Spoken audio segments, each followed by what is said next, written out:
Merhaba arkadaşlar. Bu videoda sizlere Microsoft Word'de otomatik referans listesi oluşturma, kaynakça yönetimi ve otomatik alıntılama yöntemlerini göstereceğim. Videolarıma gelen sorularda daha önce tam olarak anlaşılamadığını ve insanların bu konuda ciddi bir ihtiyaç hissettiğini fark ettim. Bu yüzden bu videoda referanslarınızı nasıl yönetip nasıl organize edeceğinizi göstereceğim.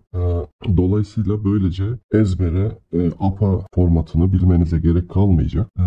Dolayısıyla Mendeley üzerinden kaynaklarınızı kontrol edebileceksiniz, organize edebileceksiniz. Bunun için öncelikli olarak Mendeley programını indirmeniz gerekiyor. Mendeley'i indirdikten sonra Word üzerinden aktif etmeniz gerekiyor. Nasıl aktif edildiği ile alakalı videolarım arasında bir içerik bulabilirsiniz. Mendeley programını yükleyip Word eklentisini aktif ettikten sonra yapacağınız işlem şu şekilde Alt M tuşlarına basarak, Alt artı M tuşlarına basarak aradığınız, alıntılama yapmak istediğiniz belgenin burada yazar adını veya başlığını yazabilirsiniz. Alakalı tüm şeyleri listeleyecektir. Mesela şuraya elektronik yazayım. Elektronik yazdığımda alakalı bütün şeyler burada çıkıyor. Ya da artificial intelligence yazalım. Burada gerekli bütün alıntılamalar çıkıyor. Şöyle yapalım. Mesela Ser ve Bati 2019 şeklinde. Öyle. Şimdi gerçekçi olması için şöyle yapalım. Bölümler oluşturalım ve bölümlerimizi organize ederek farklı bölümlerde alıntılamalar yapalım. Mesela başlık 1 olsun ya da bölüm 1 olsun. Burası bölüm 1 diyelim. Bunu başlık 1 şeklinde olsun. Bunları bölümlerimizi şurada kenarda görmek için gezinti bölmesini aktif etmemiz gerekiyor. Görünüme giriyoruz. Gezinti bölmesine tıklıyoruz. Burada bölümlerimiz göründü. Mesela bölüm 1'in alt başlığı diyelim. Alt başlık 1 şeklinde olsun. Alt başlık 2 şeklinde olsun. Bunları da başlık 2 yapalım. Wikipedia'dan buraya rastgele bir metin ekleyelim. Bu alt başlıkları böyle uzatalım başlıkları biraz. Rastgele bir metin ekledim sizlere örnek olması için. Şimdi bundan sonra burada bir alıntılama yaptınız. Şurada başka bir alıntılama yapalım. Şuraya image yazalım. Bakalım image ile ilgili şuradan bir tane alıntılama yapalım. Bu şekilde alıntılamalarımızı yapalım. Şuraya Gregory diyelim. Gregory ve arkadaşlar. Vergi neyse önemli değil. Siz hangi yazardan alıntılama yapmak istiyorsanız buraya onu yazacaksınız arkadaşlar. Böyle burada. Şimdi böyle alıntılamaları yaptıktan sonra şuraya referanslar diye bir bölüm oluşturacağız doğal olarak. Şöyle başvurular, insert citation değil bibliography, insert bibliography diyoruz. Gördüğünüz gibi yukarıda yaptığımız alıntılamaları buraya getirdi otomatik olarak. Dilerseniz bunları kendiniz düzenlemek istiyorsanız, çünkü bazen yanlışlıklar olabiliyor. Burada nokta yerine virgül koyabiliyor eğer düzgün bir şekilde düzenlenmemiş ise, ya da dergi yayın basım numarasını, cilt numarasını vesaire yanlış yapabiliyor. Ya da siz bazı düzenlemeler yapmanız gerekebiliyor. Çünkü farklı dergiler farklı kurallar içeriyor, her ne kadar APA style deseler de. Onun için şöyle yapabilirsiniz. Burada referansı kopyalayıp şuraya altına yapıştırmak için sağ tık yapıyoruz. Şurada yalnızca metni koru diye bir seçenek var. Şurada görünen. Şurası. Buna tıklıyoruz ve böyle olmadı. Tekrar alalım. Kopyala diyelim. Evet, temiz olacaktı.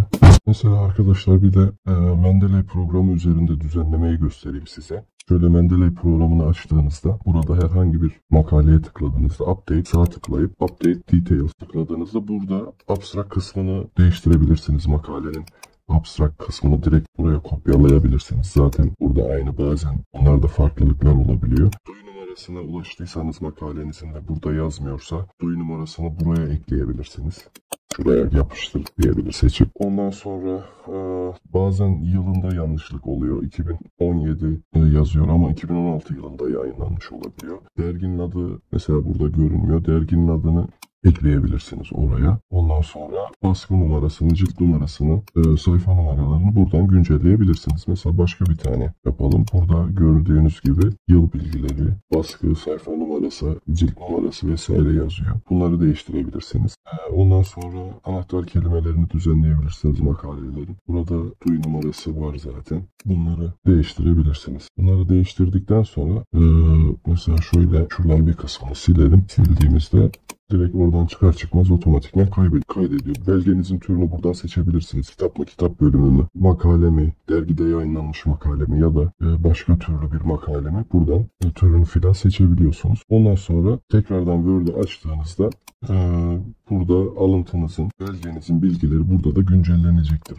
Başlık, makale, dergi adı vesaire. Ya da şuradan metin içi alıntılama kısmını da değiştirebilirsiniz. Onu da manuel olarak yapmak için burada doğrudan değişiklik yapmanızı tavsiye etmiyorum. Çünkü kendi kendine onu güncelleyecektir. Buna dikkat edin. Bu yüzden önce kopyala diyoruz. Sonra buraya metni koruyarak yapıştır diyoruz. Yani yalnızca metni biçimlendirmeyi korumadan sadece metni koruyarak yapıştırması için. Burada mesela V işareti değil, V yazmanız gerekiyor. Atıyorum tez yazım kurallarınıza göre veya başvuru yaptığınız makalenizi yayınlamak için başvuru yaptığınız dergideki kurallara göre böyle yazması gerekiyorsa bunu bu şekilde değiştirebilirsiniz. Ama bu burada kalmalı.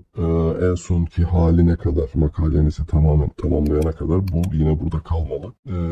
Çünkü eğer bunu kaldırırsanız sonra başka makaleler eklediğinizde, başka referanslar eklediğinizde şuradan Insert Bibliography dediğiniz zaman bunu sildiğiniz için, programın atadığı alıntılamayı sildiğiniz için referans listenizde otomatikmen silinecektir. Dolayısıyla burada görünmez olacak. Tekrar uğraştırır sizi. Çok vakit alıcı bir süreç olur. Eziyet olur. Gerek yok. O yüzden bunları en son silerseniz. Mesela bunu sileyim. Tekrar referans listesine gelelim. Referanslar kısmına gelelim. Buraya başka bir yere Insert Bibliography dedik. Gördüğünüz gibi sadece 2 tane ekledi burada. Ama 3 tane olması gerekiyordu. Sebebi de burada çünkü Mendeley'in otomatikman atadığı yazıyı sildik. Onun yerine manuel olarak yazdık. Bu yüzden burada sadece otomatik olarak atananları buraya yerleştirdi. Bu şekilde buna dikkat edin. Dolayısıyla makaleniz bittiği zaman ya da teziniz bittiği zaman o zaman bunları silmeyi unutmayın arkadaşlar. Bunlar çok önemli ayrıntılar. Bir de arkadaşlar Mendeley programının kullanımını göstereyim. Buraya nasıl kaynak atacaksınız vesaire. Bu attığınız kaynakları nasıl organize edecek, nasıl yöneteceksiniz bunu göstereyim. Şimdi offline olarak kullanmak istiyorsanız önce indirdiğiniz kaynakları bu şekilde mesela bir dosyada kaynaklarınız olsun. Böyle farz edelim. Bunları artık kaç tane yapacaksanız atacaksanız bunun içine seçip atıyorsunuz. Yükleniyor, yüklendi, geldi. Şuradan eklendiği tarihe, saate göre sıralayabilirsiniz. En son bunları eklemişiz, öyle görünüyor. Buraya attıktan sonra artık Word'de bu dosyalarınız görünecektir. Word'de artık kullanabileceksiniz. Buraya yazabilirsiniz. O şekilde ekledik, geldi. Direkt referans sitesine de güncelledi. Yani buraya eklemişiz. Bunu yukarıda bir yere eklediğimizi ifade edelim. Buraya buradan insert dediğinizde buradan hepsini birden eklemiş. Şimdi bir de online olarak nasıl kullanacağınızı göstereyim. Arkadaşlar bir de online olarak kullanmak için öncelikle bu indirdiğiniz ve yüklediğiniz Mendeley Desktop programında oturum açıyorsunuz. Daha sonra oturum açmak için tabii önce Mendeley'in web sitesine gidip hesap açmanız gerekli. Bunun için de şöyle yapıyorsunuz. Mendeley resmi web sitesine ilerliyorsunuz. Mendeley'in resmi sitesi bu. mendeley.com. Buraya girdiğiniz zaman oturum açtığınızda böyle bir ekran karşınıza gelecek. Şuradan kütüphaneye giriyoruz. Library. Kütüphaneye girdiğinizde bütün referanslarınız burada görünüyor. Bunun için de yine elinizdeki belgeleri buraya atıp yükleyebilirsiniz. Yükleniyor. Yüklendiği zaman bilgilendirecek. Yine buradan aynı düzenlemeleri yapabilirsiniz. Burada işte çeşitli gruplar var. Yeni grup oluşturabilirsiniz. Bu gruplara atabilirsiniz belgeleri bu şekilde. Bir grup deyip grubun adını yazdığınız takdirde burada görünecek. Burada göründü. İsterseniz burada bunu aynı işlemi şeyde de yapabilirsiniz bu arada. Mendeley Desktop programında offline olarak da yapabilirsiniz. Daha sonra internete bağlandığınızda buradaki belgelerinizi internet sitesindeki belgelerle senkronize edecek. Buraya attıklarınız oraya attıklarınız burada görünecek. Şöyle buradan yeni grup buradan da yaratabilirsiniz. Ya da gruplarınızın içerisine klasör de oluşturabilirsiniz. Bu klasörün içerisine de sürükle bırak yöntemiyle atabilirsiniz. Bu şekilde. Bunu tekrardan eski adresine göndermek için evet, burada görünüyor. Remove folder diyerek daha sonra işinize yaramayanı kaldırabilirsiniz. Bu Mendeley Desktop programını kullanmanın faydası ne? Burada mesela bir kelime aratarak bir makale okudunuz ama makalenin hangisi olduğunu hatırlamıyorsunuz. Sadece bilgiyi hatırlıyorsunuz diyelim ki. Buraya hatırladığınız bilgiyle alakalı anahtar kelimeler yazabilirsiniz. Mesela image recognition yazdığınızda burada içinde Image Recognition yazan bütün belgeleri önünüze getirecektir. Buradan tarama yapabilirsiniz. Bu şekilde arkadaşlar. Mesela muzzle yazalım. Muzzle'la alakalı bilgiler burada görünüyor. Böyle bir avantajı var. Bu da makale ve tez yazımı sırasında çok ciddi bir hız kazandırıyor. Vakitten kazanmanıza yardımcı oluyor. O yüzden oldukça faydalı. Evet, bu kadar arkadaşlar. Bunun haricinde bu programı kullanırken, tez veya işte makale yazarken yaşadığınız sorunları benimle paylaşabilirsiniz. Sadece Mendeley ve referans listesi oluşturmakla alakalı değil. Başka konuları da yazabilirsiniz. Ben size en kısa zaman içerisinde geri dönüş sağlarım. Muhtemelen 24 saat içerisinde en geç geri dönüş sağlarım ama yarım saat içerisinde cevap vermeye çalışıyorum. Bu şekilde arkadaşlar. Bundan sonra yayınlayacağım video gezinti bölmesi ve içindekiler kısmının Word'de oluşturulması ve organize edilmesiyle alakalı. Dolayısıyla içindekiler kısmının sayfa numaralarını gösterme, ondan sonra içindekiler kısmının başlıklarını organize etme gibi konuları ele alacağım.